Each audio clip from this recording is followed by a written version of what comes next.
ምስለ ፍቅር ወልዳ የምስለ ፍቅር ወልዳ ስዕል በቤተ ክርስቲያን በብዛት የሚገኝ ሲሆን ስዕሉ የእመቤታችን እናትነትና አማላጅነት በሚያጠይቅ በምሳሌ መልኩ የሚሳል ነው። በዚህ መንገድም ቅዱስ ሉቃስ ለመጀመሪያ ጊዜ ስሏታል። ለዚህም ማስረጃ መልክዓ ስዕል የተሰኘው የቤተ ክርስቲያናችን ጸሎት ሰላም ለስዕልኪ እንተ ሰአለ ብዕዱ ሉቃስ ጠቢብ እምወንጌላውያን አሐዱ በማለት በመተባበር ያስረዳሉ።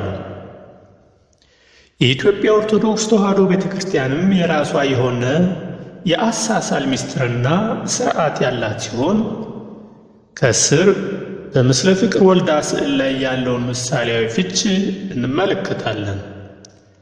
የእመቤታችን ራስ ላይ የሚታይ አክሊል።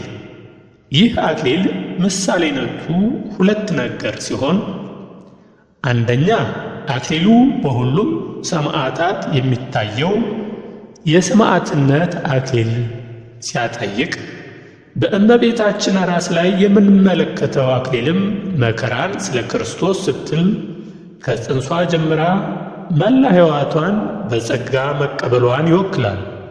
አንድም እመቤታችን ስለ ክርስቶስ ሲሉ መከራ ለሚቀበሉ ክርስቲያኖች ፍጹም የሆነው ፍቅርና መሥዋዕትነት በተከፈለበት በመስቀሉ ስር የተሰጠች የሰማዕትነት እናት መሆኗንም ጭምር ለማዘከር አክሊል አድርጋ ትሳላለች። ቤተ ክርስቲያንም ስለዚህ ክብሯ እሞሙ ለሰማዕት የሰማዕትነት እናት በማለት ትጠራታለች።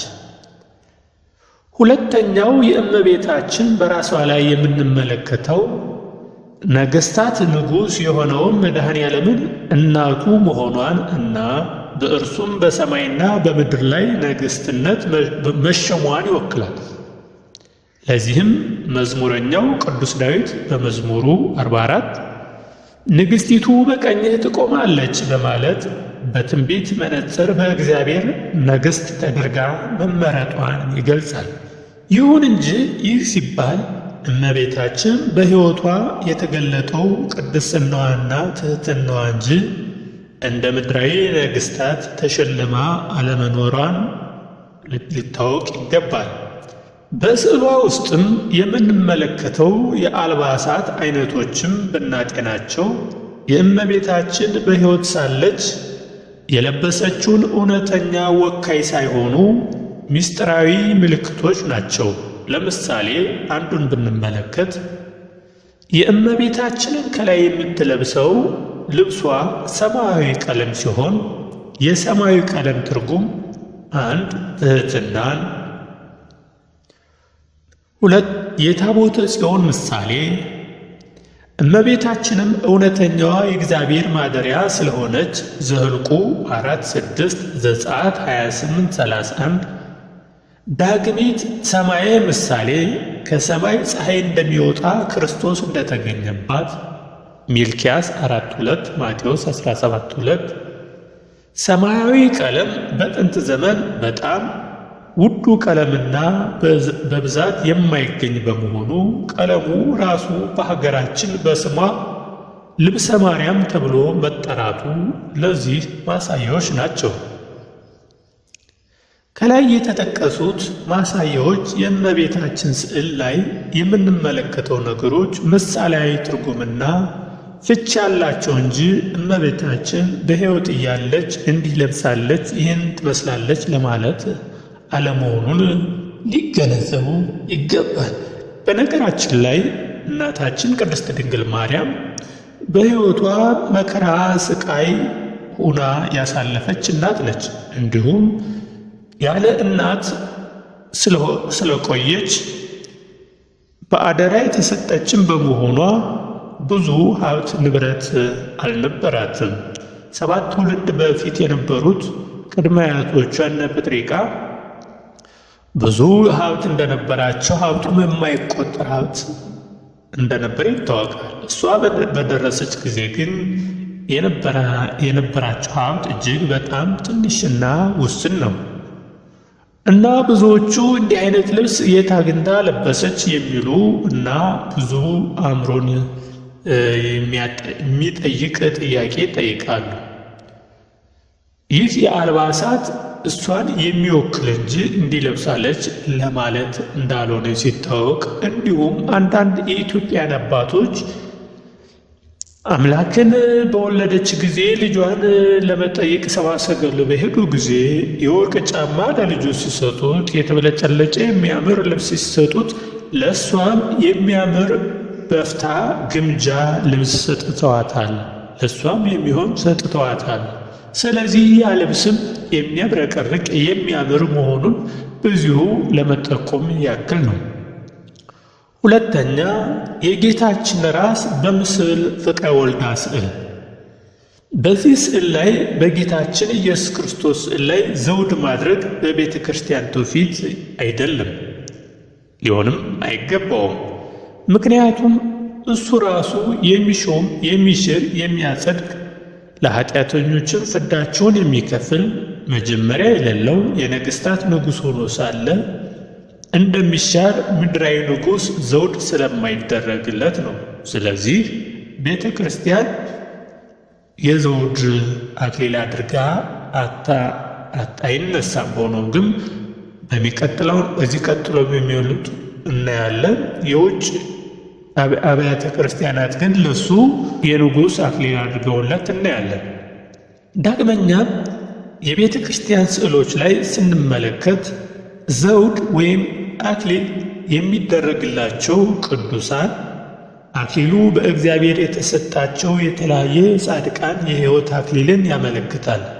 በመሆኑም ቅዱሳን ስለ ክርስቶስ ሲሉ የፈጸሙትን ተጋድሎ ራሱ መድኃኔ ዓለም ስለ ፍቅራቸው የሚሰጣቸው የክብር አክሊል እንደሆነ ሐዋርያው ቅዱስ ያዕቆብና ቅዱስ ዮሐንስን በመልእክታቸው ገልጠዋል። ቅድስት ስዕላትም ላይ የምንመለከታቸው አክሊሎች እነዚህ የድልን አክሊሎች ጭምር ያመለክታል።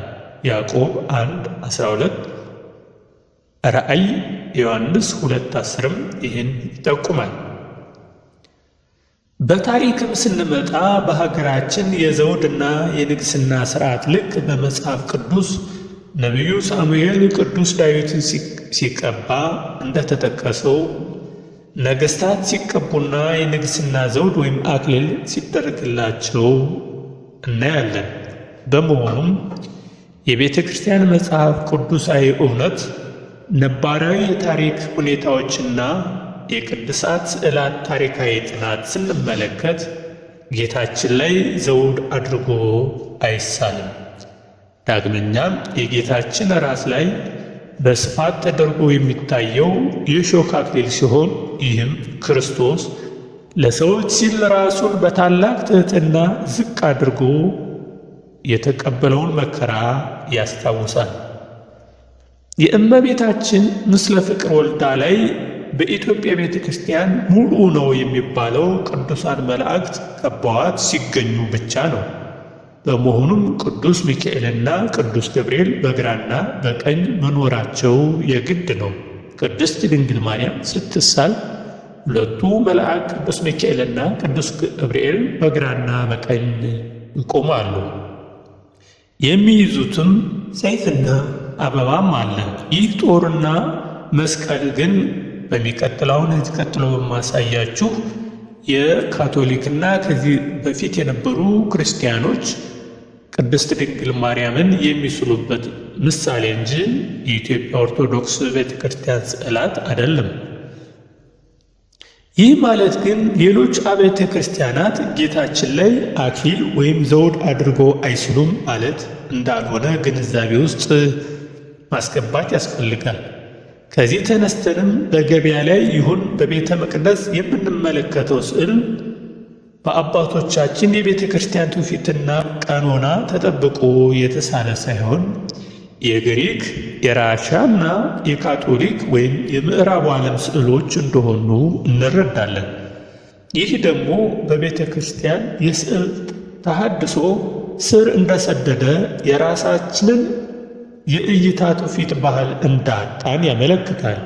ለምሳሌ በአብዛኛው ምዕመናን ዘንድ ያለውን እንደ አንድ የእመቤታችን ስዕል ብንመለከት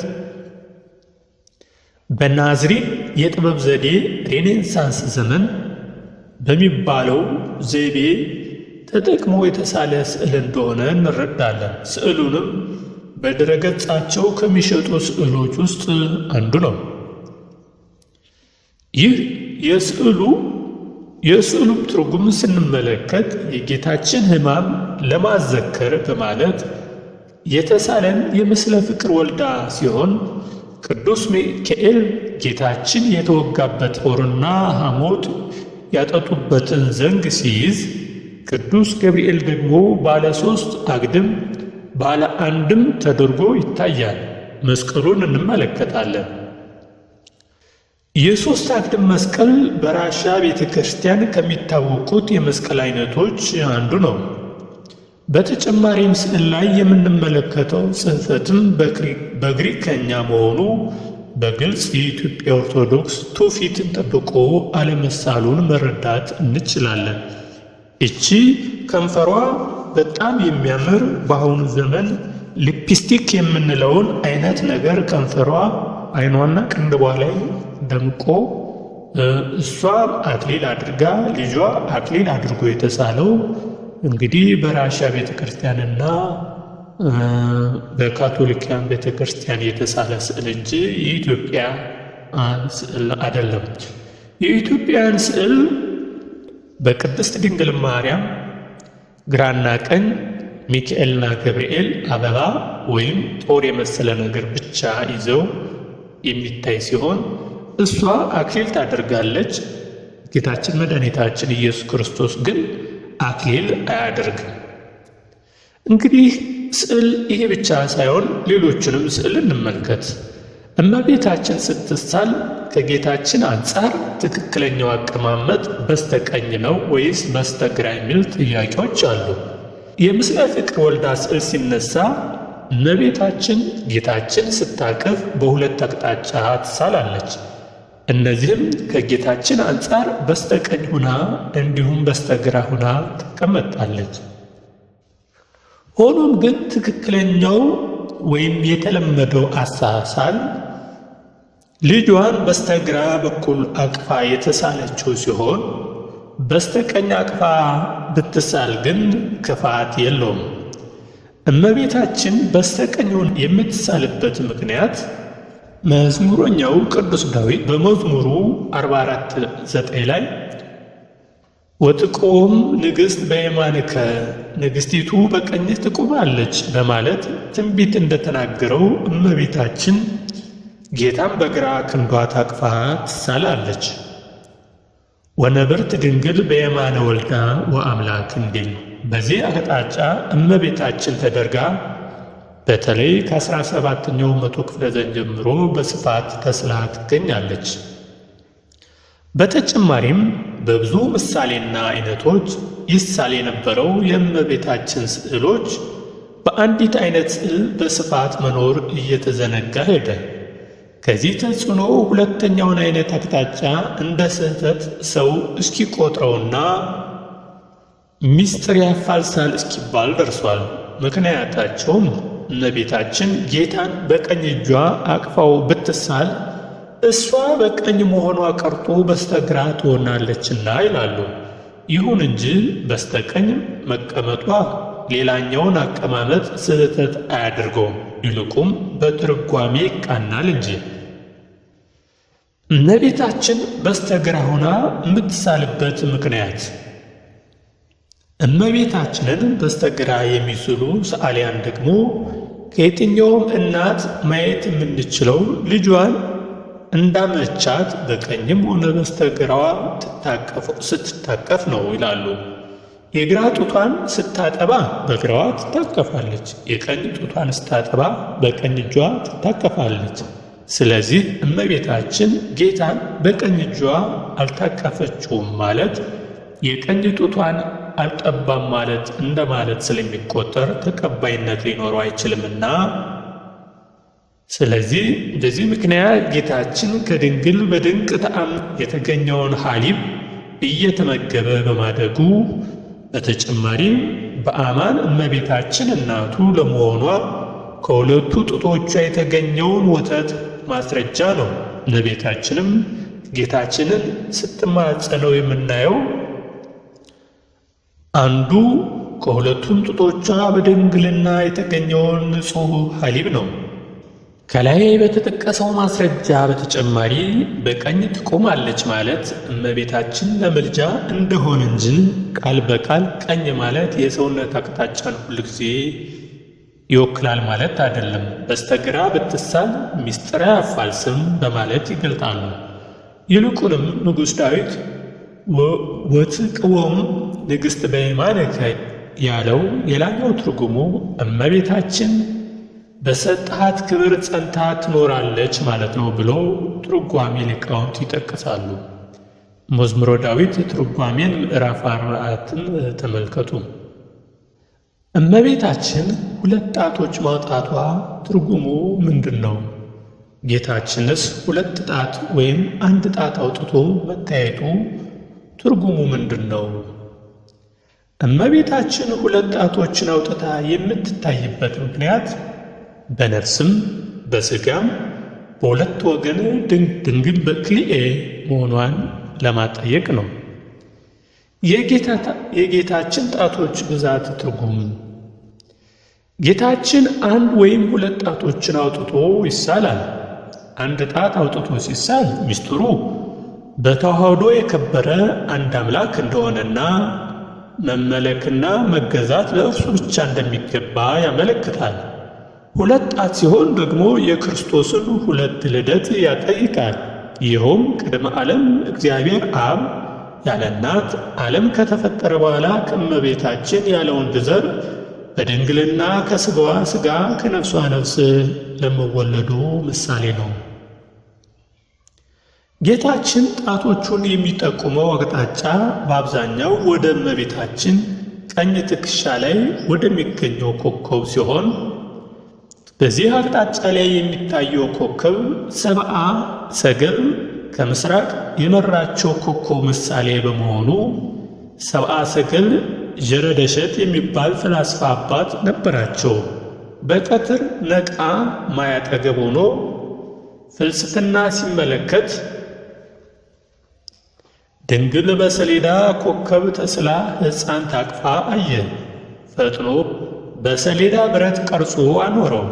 በሚሞትበትም ጊዜ እንዲህ ያለ ኮከብ ሲወጣ ባያችሁ ጊዜ ሰማያዊ ንጉሥ ይወለዳልና ወስዳችሁ ስጡ ብሎ አዟቸው ነበር።